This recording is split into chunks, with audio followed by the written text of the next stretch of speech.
नमस्कार दोस्तों, आज हम बात करने वाले हैं ओला इलेक्ट्रिक शेयर के बारे में, जिसमें हम डिस्कस करेंगे स्टॉक का कंप्लीट एनालिसिस, जैसे fundamental, technical, latest news and updates, short term and long term outlook.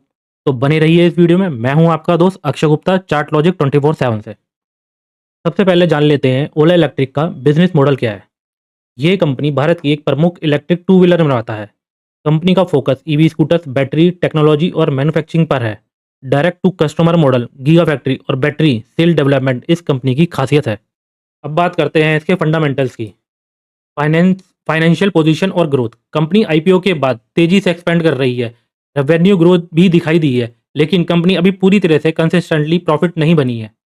Strength में बताता हूँ इसकी। ईवी सेक्टर में स्ट्रॉन्ग ब्रांड नेम। चलिए मैं आपको समझाता हूँ स्ट्रॉन्ग ब्रांड नेम क्या होता है।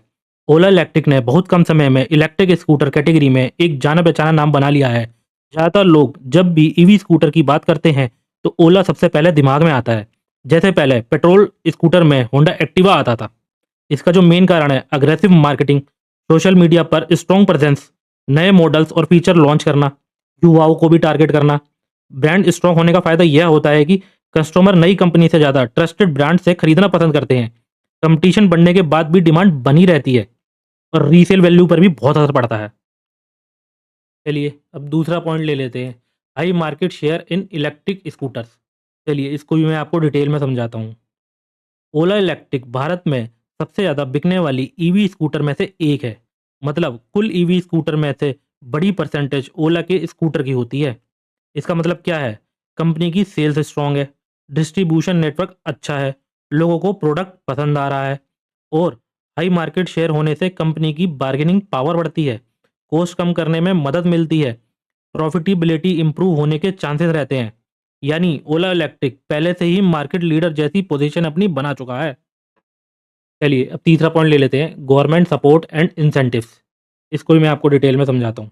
इंडिया में सरकार इलेक्ट्रिक व्हीकल्स को प्रमोट कर रही है क्योंकि इससे पोल्यूशन कम होता है और फ्यूल इंपोर्ट पर डिपेंडेंसी घटती है। इसलिए सरकार ईवी सेक्टर को सब्सिडी देती है, पीएलआई इंसेंटिव देती है, टैक्स बेनिफिट देती है, चार्जिंग इंफ्रास्ट्रक्चर सपोर्ट देती है। ओला जैसी कंपनी को इससे फायदा यह होता है, प्रोडक्ट प्रोडक्ट की लागत घट जाती है, कस्टमर को स्कूटर सस्ता मिलता है, डिमांड बढ़ती है, कंपनी को एक्सपेंशन करने में आसानी होती है और सबसे बड़ी बात, सरकार फ्यूचर में ईवी को बढ़ावा देना चाहती है। इसलिए पॉलिसी सपोर्ट ओला इलेक्ट्रिक के लिए लॉन्ग टर्म पॉजिटिव है। फोर्थ, बैटरी मैन्युफैक्चरिंग पर काम। आइए इसको भी आसान भाषा में समझते हैं। ईवी इंडस्ट्री में बैटरी सबसे महंगा और क्रिटिकल हिस्सा होता है। लगभग 35 से 40% कॉस्ट बैटरी की ही होती है। ओला अपनी खुद की battery technology, battery cell manufacturing, giga factory पर काम कर रही है। इससे तीन बड़े फायदे होंगे।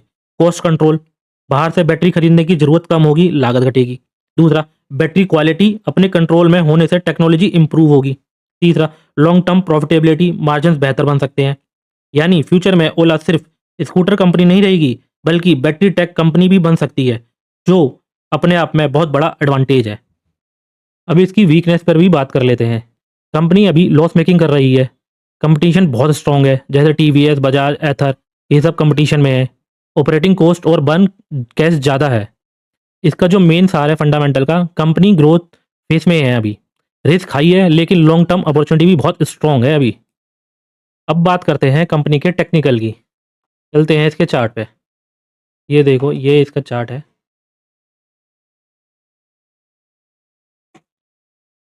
ये इसका डेली का चार्ट है। कंपनी अभी अपने डाउन ट्रेंड में ही चल रही है। ये देखिए, ये देखिए, ये बीच बीच में वॉल्यूम आते हैं, जैसे ये वॉल्यूम आया था, ये वॉल्यूम आया था, ये वॉल्यूम था। और अभी लास्ट 15-20 दिन से वॉल्यूम इसका बिल्कुल ज़ीरो है। और अभी देखोगे तो वॉल्यूम थोड़ा सा बढ़ रहा है और प्राइस भी थोड़ा सा बढ़ा है। मैं इसके आपको वीकली चार्ट पे ले चलता हूँ, उससे ज़्यादा क्लियर हो जाएगा। ये देखिए,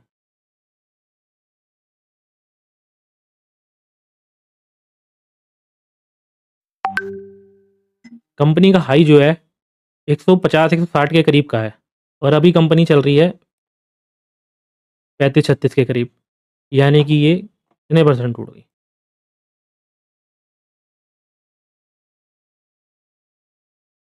80% कंपनी नीचे आ चुकी है, 80% टूट चुका है इसका स्टॉक। बट अभी भी उम्मीदें हैं इसके अंदर, क्योंकि जैसे-जैसे कोई न्यूज़ आएगी, अपडेट आएगी, तो इस कंपनी के शेयर में उछाल भी आना तय है। अब ये देखिए, पहले बीच में कोई न्यूज़ आई होगी, तो ये देखिए वॉल्यूम आया, शेयर बढ़ा। अभी बीच में देखो किसी ने माल तो उठाया है बहुत तगड़ा, ये देखो वॉल्यूम दिख रहे हैं बीच में, ये देखो। यहाँ से गया था ये 36 से लेकर सीधा-सीधा डबल हो गया था शेयर, 70-75 के करीब चला गया था।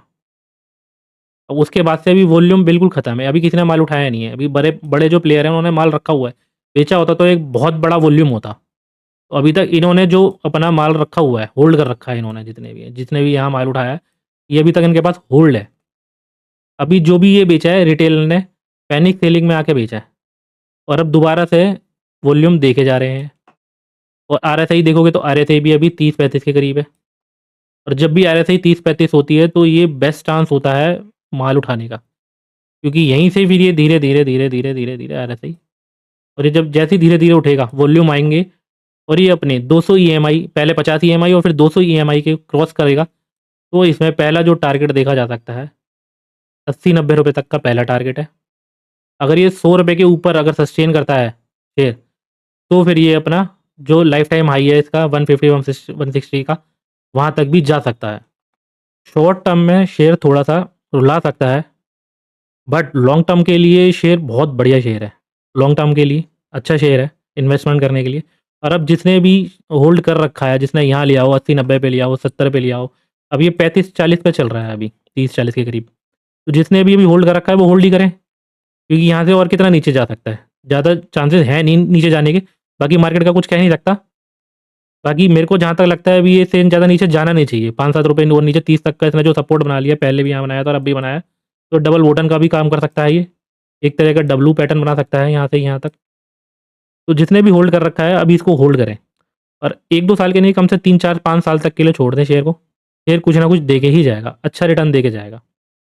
चलिए मैं आपको इसकी एक न्यूज़ पे ले चलता हूँ। ये कुछ न्यूज़ भी आई हैं, उस पे ले चलता हूँ आपको, वो दिखाता हूँ आपको, तो आपको अच्छे से समझ आएगा। ये देखिए, अभी 1-2 दिन पहले शायद न्यूज़ आई थी इसकी, मैं आपको पढ़ के सुनाता हूँ। सरकार और अन्य अपडेट सरल शब्दों में। पीएलआई योजना से 367 करोड़ की मदद। सरकार की पीएलआई प्रोडक्शन लिंक्ड इंसेंटिव योजना का मतलब है जो कंपनियां देश में मैन्युफैक्चरिंग बढ़ाती हैं और उन्हें सरकार आर्थिक प्रोत्साहन इंसेंटिव देती है। ओला इलेक्ट्रिक को इस योजना के तहत लगभग 367 करोड़ मिले हैं। इससे क्या फ़ायदा हुआ है? कंपनी की फाइनेंशियल स्थिति मजबूत दिखी, निवेशकों का भरोसा बढ़ा। इसी कारण शेयर में कुछ खरीदार बाइंग सपोर्ट देखने को मिली। अभी जैसे आपने देखा होगा कल परसों में इसका शेयर भी काफ़ी अच्छा, मेरे ख्याल से 30 रुपये से 5-6 रुपये बढ़ गया है। 20% के करीब तेज़ी आई है। और ये क्या है? रोडस्टर एक्स प्लस को सरकारी मंजूरी। ओला की नई electric bike roadster x plus को सरकार से जरूरी सर्टिफिकेशन अप्रूवल मिल गया है। इसका मतलब यह प्रोडक्ट अब कानूनी रूप से बिक्री और रोड पर चलने के लिए तैयार है। कंपनी के नए प्रोडक्ट लॉन्च का रास्ता साफ हुआ। इससे क्या असर पड़ा? ओला के ईवी बिजनेस मॉडल पर भरोसा बढ़ा है। निवेशकों को लोगों की कंपनी के नए प्रोडक्ट्स के जरिए आगे बढ़ा सकती है। बाकी इसका शेयर होल्डिंग पैटर्न भी देख लेते हैं। सबसे महत्वपूर्ण हिस्सा जो होता है, प्रमोटर ने देखो अभी तक जो पहले माल था अभी तक वो होल्ड कर रखा, मतलब प्रमोटर ने अपना 1 भी परसेंट भी माल नहीं बेचा। जब प्रमोटर को अपनी कंपनी में भरोसा, हम क्यों नहीं कर सकते? और एफआई ने पहले 4% था, अब थोड़ा सा माल एफआई ने निकाला है, और डीआई ने अभी भी माल और बढ़ाया है। डीआई को इस कंपनी में भरोसा है। पहले 5.25 था, फिर कम करा, फिर और कम करा, फिर अब एकदम से डबल कर दिया अभी सितंबर में, क्योंकि शेयर का प्राइस कम हो गया तो उसको उठाना अच्छा लग रहा है। यहाँ पे ये प्राइस उसको बढ़िया लग रहा है। पब्लिक से देखो, पब्लिक से माल छीना है। पहले पब्लिक 52% थी, 50 हुई, अब 48 ही रह गई है। ये देखो, ये बहुत अच्छी बात होती है जब पब्लिक से माल छीना जाता है तो। और अदर्स भी थोड़े से कम हुए हैं। तो मतलब लॉन्ग टर्म के लिए इसका जो मेन डिसाइड करेगा वो प्रॉफिटेबिलिटी, सेल्स ग्रोथ और ईवी अडॉप्शन, इस स्टॉक पर इसका फ्यूचर डिसाइड होगा। तो दोस्तों, इसका जो मेन सार है सारा का सारा, ओला इलेक्ट्रिक एक high risk and high reward EV stock है। फंडामेंटल्स इंप्रूविंग है, लेकिन कंसिस्टेंट प्रॉफिट अभी बाकी है। मतलब जो हर साल इसका प्रॉफिट आता रहा है, हर क्वार्टर ही प्रॉफिट आता है, तो इसका शेयर बढ़ेगा। ठीक है।